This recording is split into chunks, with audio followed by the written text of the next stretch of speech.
Donc je suis Bria Frédéric, j'ai fondé donc, le Arcade Café au mois d'août dernier. Donc on va retrouver les bandes d'arcade, on peut jouer la plupart du temps à plusieurs personnes, à 2 vs 2, ou les jeux de rôle jusqu'à 4 joueurs. Ici j'ai à peu près 12 bandes d'arcade, mais on a à peu près le double encore en attente, en location. Et ça, c'est aussi retrouver un côté physique.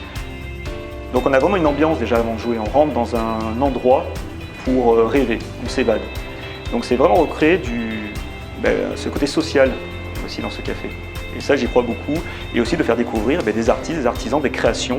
Ce lieu, quand on y est, quand on s'amuse et on discute, on n'a plus de notion de jeu vidéo comme on peut voir actuellement. On revient à des bases d'avant, c'est-à-dire on joue l'un avec l'autre, mais on n'a pas l'esprit de compétition.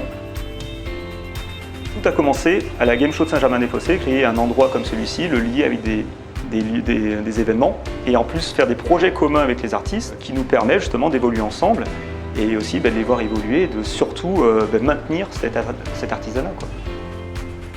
La table de jeu des Lubos, donc une création locale avec l'Entre Tentaculaires. Le but c'était de faire découvrir cet univers-là et le développer dans une forme de jeu avec eux, donc avec leurs souhaits.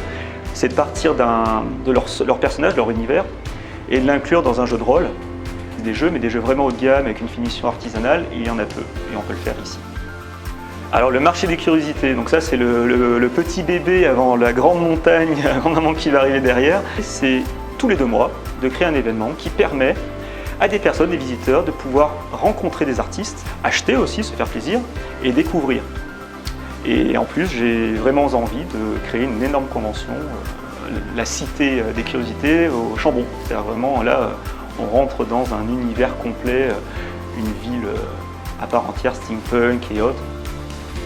Le site internet Artland, voilà, cette maison mère en fait, va permettre à des artistes artisans de vendre sur cette plateforme-là.